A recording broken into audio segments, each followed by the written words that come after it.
এখন দেখাবো ওমানের ঐতিহ্যবাহী পুরানো রাজপ্রাসাদ। একটা হচ্ছে ওমানের রাজপ্রাসাদ, রাজার বাড়ি। রাজার বাড়ি, চলেন তাহলে ভিতরে ঢুকি, দেখি বুঝা গেরা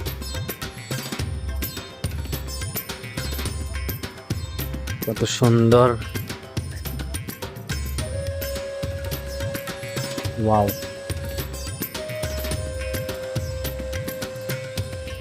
ঢুকতেই প্রথমে চোখে পড়লেই আপনার সাইনবোর্ডটা, ঠিক আছে, ইংলিশ এবং আরবিতে কোথায় কি আছে সব কিছু এই যে লেখা আছে। Welcome to like that. দেখেন কত সুন্দর। হাই মাশাআল্লাহ। এই যে কিন্তু সূর্য ডুবে যাচ্ছে তাই এরকম। কত সুন্দর বাড়ি। যেটা এখানে পুরনো জাহাজ, কত সুন্দর। হ্যাঁ, এরপরে যে আগের দিনের ছোটখাটো একটা জাদুঘর আর কি, বুঝছেন, যে আগের তারা এরকম, এটা কি কোন একটা কিছুর পায়ের ছাপ আর কি। বাঘের, মেবি বাঘের পায়ের ছাপ। এই যে দেখেন সবকিছু আগের দিনের মাটির জিনিসগুলা। কত সুন্দর, এগুলো আগের দিনেরই।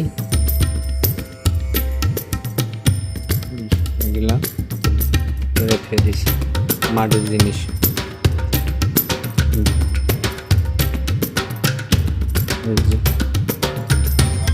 সুন্দর মাটির জিনিসগুলা, কাপ, পিরিচ, হাঁড়িবাটি, এরকম। এগুলা कौन कौन हुआ डेट, मतलब नहीं समझा। ये क्या है? कुछ গুপ্তধন এরকম লাগতেছে, গুপ্তধন এরকম।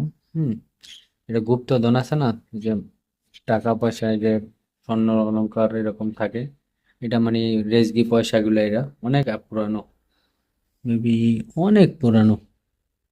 পয়সাগুলি একদম খারাপ হয়ে গেছে, দেখছেন সব পয়সা। তারপরে এই যে এটা একটা কুয়া, এই দেখেন অনেক নিচে এই কুয়াটা, অনেক, এটা আগের কুয়া, এখান থেকে পানি উঠাইতো আর সমস্ত রাজার থেকে পূজা পর্যন্ত সবাই খাই। বুঝছেন, এই যে পানির কুয়া, পানি আছে ভিতরে এখনো অনেক নিচে দেখা যায়। তো আর কি কি আছে চলেন দেখ। এখন উপরের দিকে যাব, রোজা আছে তো তাই একটু আস্তে ধীরে কথা বলবো এবং কি আস্তে ধীরে যাব। প্রিয় বন্ধুরা দেখুন, মাশাআল্লাহ, উপরে কত সুন্দর বসার জায়গা আছে। এরপরে যে দেখুন, এটা মানে এই যে আপনার পাহাড়, কিন্তু এটাই কিন্তু পাহাড়, যেগুলো পাহাড়গুলো এই যে দেখতেছেন, এটাই কিন্তু অ্যাকচুয়ালি পাহাড়। পাহাড়ের পাথরগুলি ওইটার উপরে মানে সাইড দিয়ে ওয়ালটা করা হয়েছে, সাইডে দিয়ে ওয়াল কইরা এই পাহাড়টার উপরে যে মানে পরে যে এখানে যেরকম গাড়িটা বানাইছে। ভিতরে হয়তো মেবি আন্ডারগ্রাউন্ড আছে। যে এটা 3-4 তলা বিল্ডিং, মেবি ওই যে ওই রুমের ভিতরে মাটির তলে মনে হয় সুড়ঙ্গ আছে ওই দিকটা। তো ওই দিকে এখন আমি যাবো না, এইখান দিকে দেন, জাস্ট ওয়াও, সমুদ্র, সাগরের একদম জাস্ট ওয়াও না,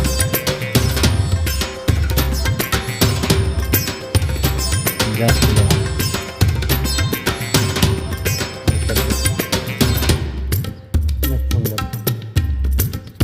সাগরের থেকে বেশি হইলে 100 মিটার কি 150 মিটার জায়গা এখান থেকে এখানে। তো ভিউয়ার্স ভাবতেই পারছেন কত ক্লোজ সাগরের সাথে রাজারা থাকতো আগে। হ্যাঁ, বা পুরানো বাড়িঘর, অনেক সুন্দর। দেখছেন, ভিডিওটা একটু বড় হয়ে যাবে, ধৈর্য সহকারে দেখবেন, দেখাবো ইনশাল্লাহ। এদিকটায় আসছিলাম, এখানে তো ওঠারই জায়গা নেই, এটা একদম স্ল্যাব, কত সুন্দর। হ্যাঁ, এই দেখেন একটা ওয়াল। আগের দিনের যুদ্ধ হইলে এগুলির গ্যাপ দিয়া তীর ছোড়া হইতো। হ্যাঁ, যে এইগুলার গ্যাপ দিয়া এখান দিয়ে তীর ছোড়া হইতো। হ্যাঁ, সব রাজার আমলে কিন্তু এরকম গ্যাপ আছে, দেখছেন এরকম। এই যে এরকম এই সাইডে পলায় থাকতো, এই সাইডের ওই দিকে আক্রমণ নিলে লাগবে না, আর এদিক দিয়া খুব সহজেই আক্রমণ করা যায় এরকম। হ্যাঁ, এগুলি বানানোর কিন্তু কারণ এটাই, আর কোনো না, বুঝছেন। শত্রুপক্ষের মোকাবেলা করতো এভাবে এই ছিদ্রগুলো দেওয়া, বুঝছেন। এগুলি মনে করেন এমনি এমনি দিচ্ছে, এমনি এমনি দেওয়া হয়নি। এগুলি শত্রুপক্ষে আক্রমণ করলে এগুলি দিয়ে চাপল দিত, আর এই গ্যাপ দিয়া আক্রমণ করত।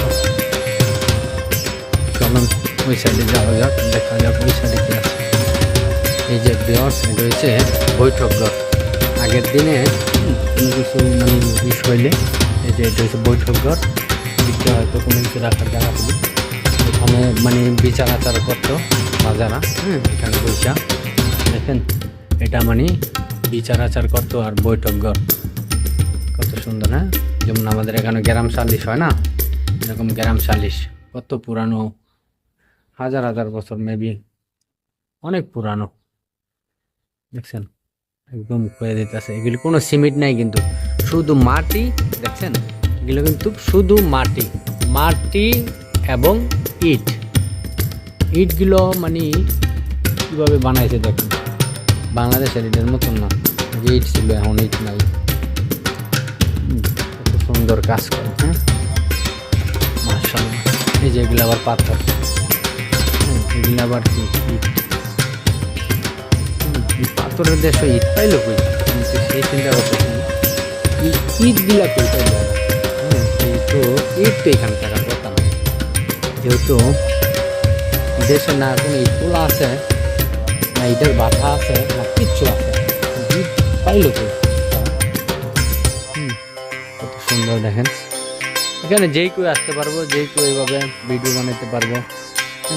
দেখার সুযোগ সুবিধা আছে। এই যে দেখেন এদিকটা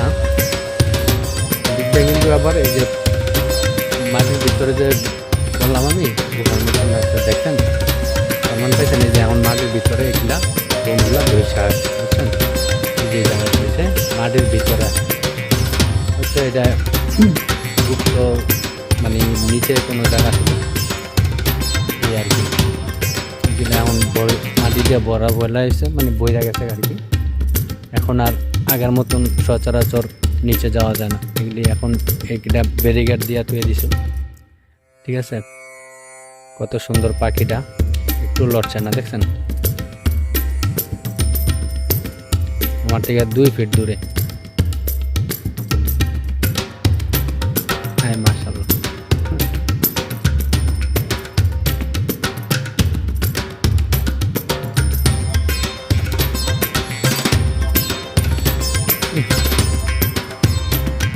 যাক, দেখলেন তো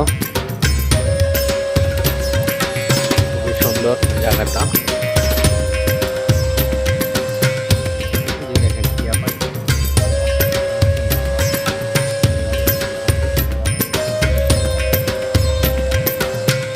টিয়া পাখি দুইটা বাসা করছে এখানে, এগুলা টিয়া পাখি।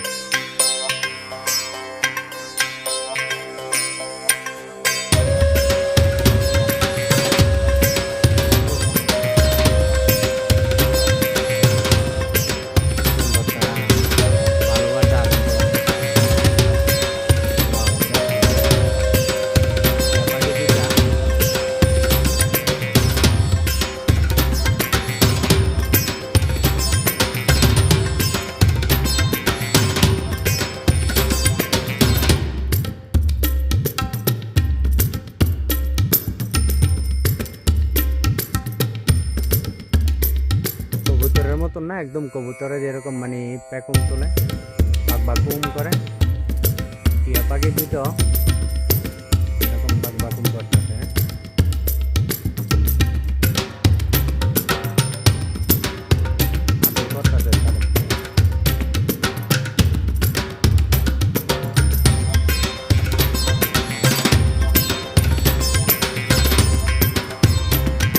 ইফতারির টাইম হয়ে যেতেছে তো আর দেখাইতে পারলাম না।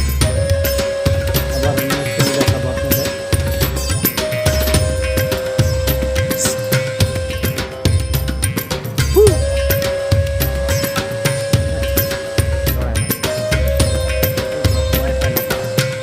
তারা জানে এখানে কেউ তাদের ক্ষতি করবে না, তাদের এতটুকু বিশ্বাস হয়ে গেছে এখানে কোনো জীব জন্তুকে কেউ কোনো ক্ষতি করে না।